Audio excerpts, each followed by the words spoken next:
Welcome back, folks. Today I was planning to make a video about Godwin, but something caught my attention I wanted to speak about briefly. First things first, if you're enjoying these videos and you want to continue following along as we explore the possibilities of Elden Ring, please hit that subscribe button, like the video, and feel free to comment any specific topics or even other games you may want me to explore. That being said, we've all exhausted countless ideas on what could come of Miquellas in the future. Some thinking we'll see him play a large part in the future DLC, and some thinking he won't be making a comeback at all. Well, I noticed something a little interesting. I decided to go looking into Elden Ring voice actors, and one in particular stood out. On IMDb, British American actress Naomi MacDonald is credited as the voice of Miquellas, as well as young voiced protagonist 1 type B, in parentheses, female protagonist 1.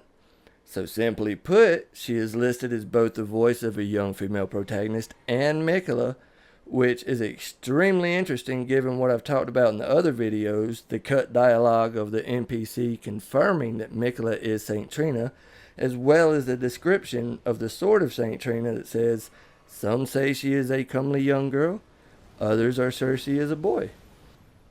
To me, this makes the theory surrounding Saint Trina all the more plausible, and would lead me to assume that we will in fact encounter Miquellas first as Saint Trina, and I believe that will happen with us having to find and wake her up, however that may be.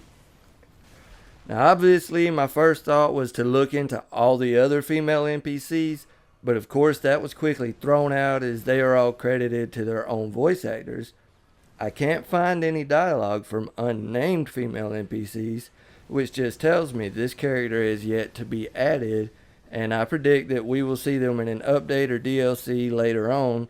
And seeing as she is listed as a protagonist, which the literal definition of is the leading character or one of the major characters, it's not too far to think that this character indeed could be Saint Trina.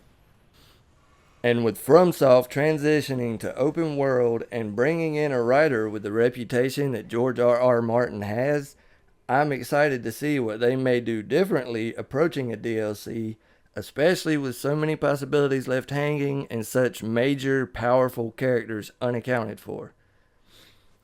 Now, going just a little further into my theory on having to reunite Saint Trina with Miquellas' body, and answering some people who said Saint Trina could not be Miquellas because according to the torch, Saint Trina ages, and Miquellas is cursed with eternal youth.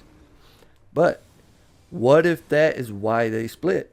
Saint Trina not removing her spirit from the body until it grows stronger, but separating as completely different people, such as Marika did with Radagon, and in doing so, kept the curse to only one body, Saint Trina's, while the other is able to mature and grow, and it could be this transformation of one body and how it is being affected by Moog that causes Saint Trina to grow into the creature depicted on the torch if they reunite. Now, real quick, I'd like to dive back into the Salvador Dali painting that I showed in my first video.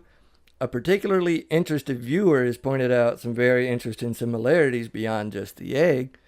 And one I'd like to mention that I meant to in the first video is that the person at the front pointing towards the egg, the hair length, the color, to me it has a strong resemblance to Radagon, as well as the almost gender neutral appearance seeming to go in line with the Marika Radagon whole ordeal. And at the feet of the figure you see a small child. Could this be an allusion to Miquellas' eternal youth? And as the title of the painting mentions the birth of the new man, is he pointing to tell the child that's what it will become? If this symbolism has any meaning in the game, could it back the theory of Miquellas splitting into completely separate beings? Also, as was mentioned by the viewer, the entire landscape of the photo bears a strong resemblance to Caelid. The tower to the right of the painting could be seen as a divine tower, and to the left of the egg you see two individuals. One in a red outfit very similar to Sage Gowry's, speaking to someone in black.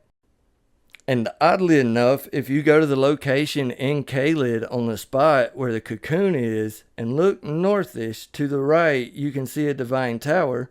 To the left is the swamp where Millicent invades you, as well as this is near Sage Gallery's location. Could this all be coincidence? Of course.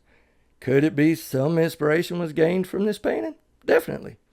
Now, does it actually have any bearing on the game, or is it just something cool to notice? I have no idea. But that's why I spend so much time searching and looking into things, so you don't have to. And obviously I'm curious as hell, or we wouldn't be here to start with, let's be real. I never thought any video I could post would get the attention that these have, and I'm so happy to see so many interested in this lore and the future of this game. Now, because I didn't get to do my video on Godwin today, I will try to have it up tomorrow, as it also mentions a bit about Miquellas and how they tie in together. Thank you so much for your time you've given me watching these videos. I hope I can continue to bring interesting and thought-provoking ideas to the table. And until next time, it's been your boy, D3D Jigsaw. Y'all stay beautiful.